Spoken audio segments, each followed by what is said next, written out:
Oh, no, stop! Edward, help! He's hijacked me! Don't worry, Boko. I'm going to stop you.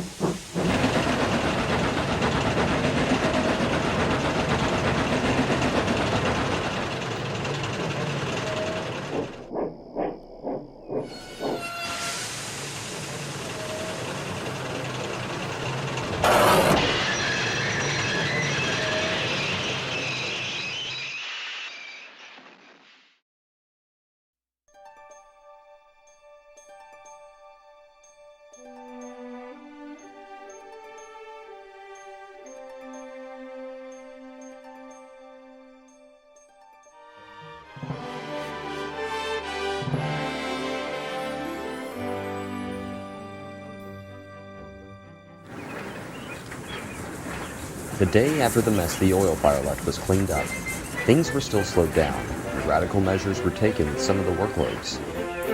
Ben was returning to the yards after delivering another load of China clay to the docks. Woohoo! Goodbye, Horrid Goods Station, and goodbye, Bossy James. I'm so glad that those moments of rushing all the way to Tidmouth have finally come to a halt. You can say that again. You do realize that the oil fire at that station caused the deaths of a few people, right? Also, James got seriously hurt when he ran into the crane that crashed into his line. The both of you need to start being more respectful.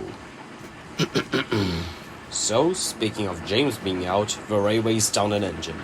So, without James to pick up our goods from our line at Wellsworth, we're going to have to deliver our goods across the island ourselves. what about the other dozen other mixed traffic engines on this railway? They are busy. Busy doing what? They have, that's a terrific question now that you ask it, but I do know that's a Fat Controller's orders, so we must obey, or we'll put the China Clay Company in jeopardy with a new part of the European fine china industry. Bollocks. Bill and Ben got back at it, shunting trucks under chutes to be filled with dry clay.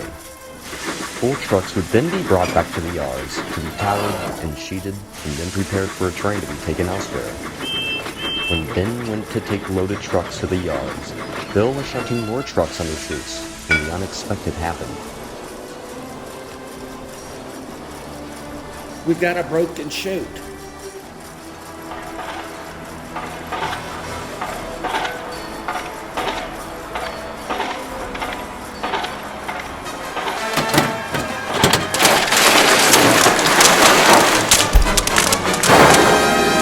Medical aid arrived as soon as possible. 3 were injured, 1 perished. Just then, Edward rushed in with Sir Tottenham Hint and a railway inspector to speculate about the trouble. Bill, what have you done this time? It wasn't me, I swear. Well, Inspector, what was the problem with that chute? It was, some of the ceiling bolts appeared to, have been missing. And this, was also found. This was intentional. Not long after the help left, Bill and Ben had no choice but to continue working to make up for the lost time the oil fire and chute disaster caused. The two gathered the last few clay trucks of the day and headed to Brennan Docks that evening.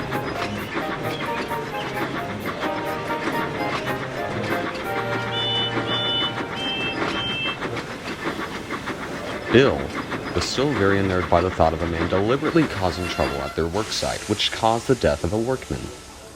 He wanted to speak out about his fear.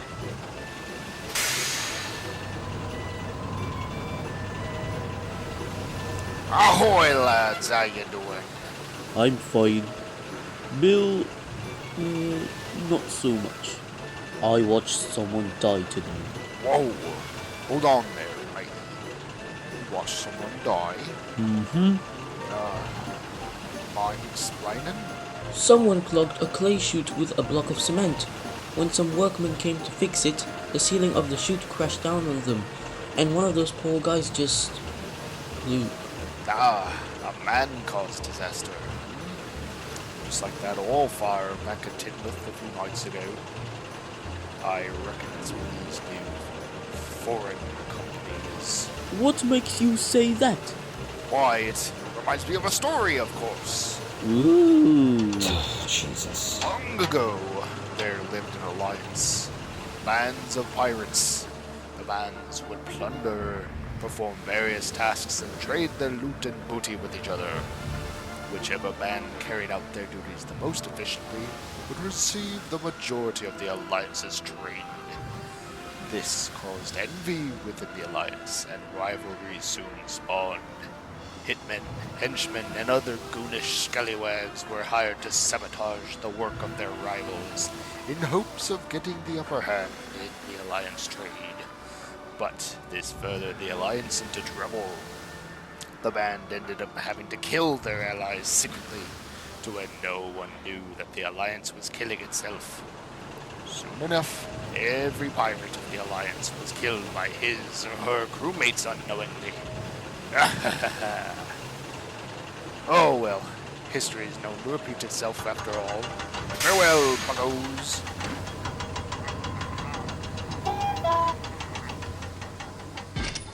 Salty's story did not make Bill feel any better at all. So on the way back to the sheds that evening, Bill stayed unusually silent. You good, Bill? Yes. Really? You don't seem okay to me. Sodor China Clay Company is under attack, and we could be next, Ben. You're still on about that, Bill? It's just another one of Salty's ghost stories. It's not like it's true. Were you there, Ben? No! It happened right in front of me. And did you see a guy put that hodgepodge of concrete into the chute? No? I didn't think so. That could have been an accident for all we know. That's not what the Fat Controller or that inspector said. Well, no one's always right. When the twins chuffed back to the sheds, Edward was about to leave for his evening train of scrap to go to the ironworks. Bill thought, perhaps, he could talk to Edward about what has been spooking him. And fortunately, his worries were put to rest when Edward responded with, Don't worry, Bill. The Fat Controller is having authorities look into the matter. Now you two, get some rest.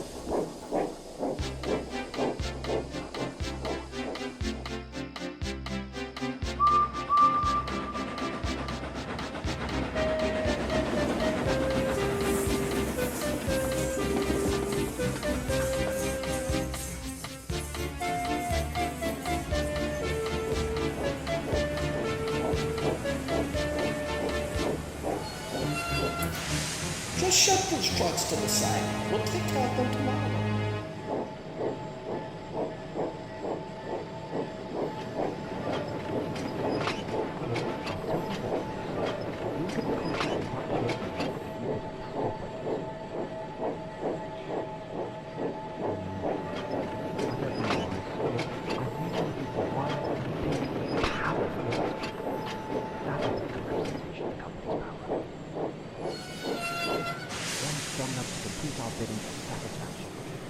I'll tell you what, Morris.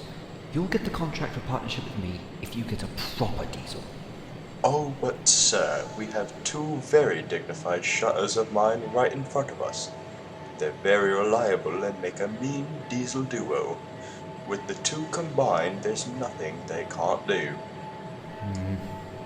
I don't know, Morris. I'm mainly looking for one big, powerful diesel. That'll be a good representation of the company's power. Yes, one strong enough to complete our bidding to satisfaction. Like that Paxman diesel that works on the Brendan branch. Oh, perhaps tomorrow we'll join these two on a run. Maybe that'll show you the might of these twins. Perhaps.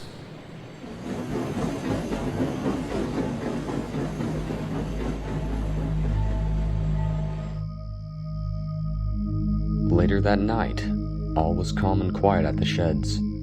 Quiet enough for a trespasser to do his bidding. And one did.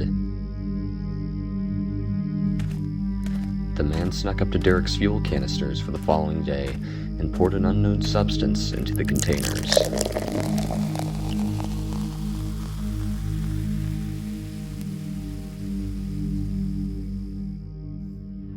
The next morning, Bill and Ben brought the early clay trucks to the yard for Derek to take to the harbor. He was filled up with the contaminated fuel and was then started up.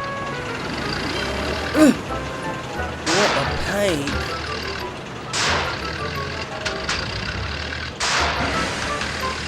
What has happened to me? I haven't had any teething trouble since I first came to the island. Boko and Edward are out. The both of you will have to take this long load.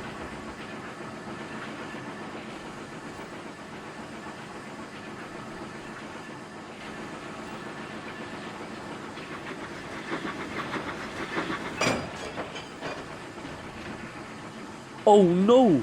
It's the new company's rival! They're back to sabotaging us! They've got Derek! Shut up, Bill! But Bill was right, and Ben couldn't deny it this time.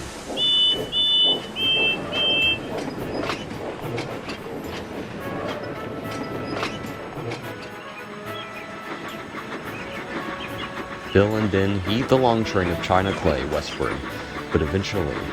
Ben's run completely out of water.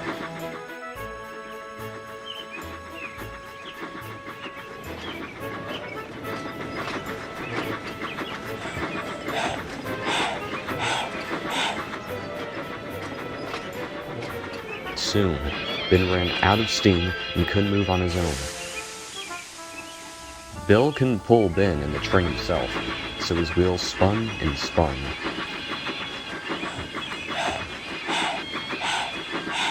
We've been sabotaged! God help us! To a degree, he did. Boko was sent to shunt the train to the harbor.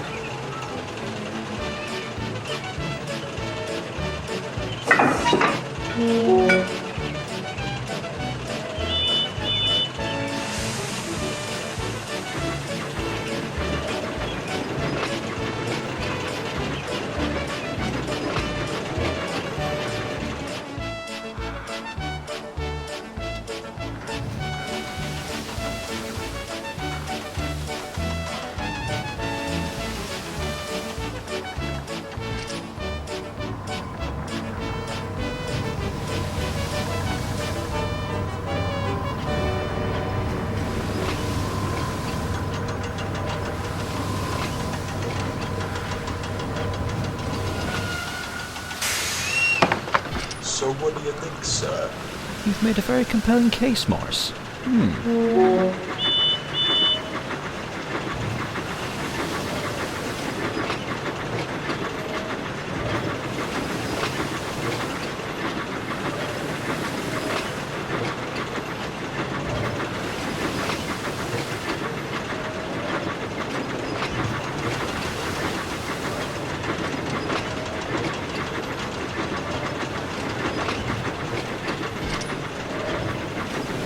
Glory! You see that, Morris? Now that's the type of diesel I want to represent my company. When the stars came out, Boko, Bill, and Ben chatted for hours about their day, until they knew it was time to get some shut-eye. Well, boys, I'm about to hit for hay. You two should probably do the same. You had a busy day and tomorrow may not be so different. You're probably right.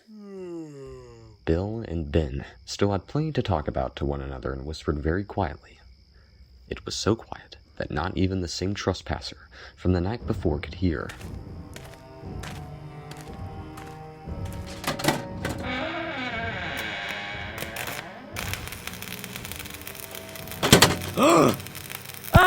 The sabotaging rival! The trespasser was none other than Mr. Morris, and his pliers were inches away from killing Boko's generator.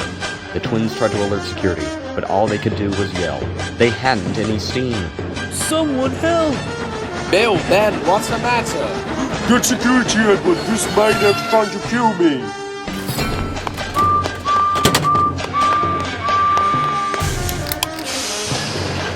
Oh, no, stop! Edward, help! He's hijacked me! Don't worry, Boko. I'm going to stop you.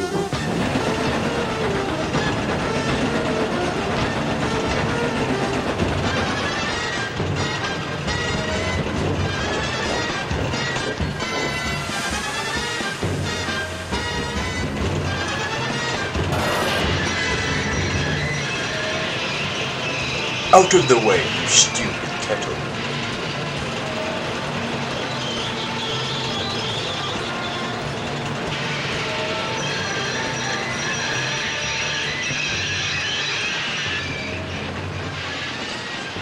Edward managed to slow Boko down just enough to where the security caught up with the diesel and raced aboard. Oh, Cracking work, you three. You saved the life of one of your friends and caught the trespasser.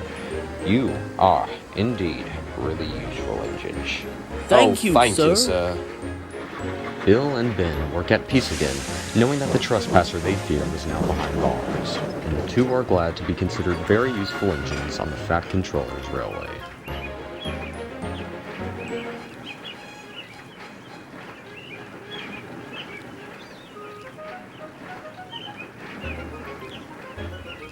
However, little did they know that the ruffian that was arrested was only one trespasser in a dozen.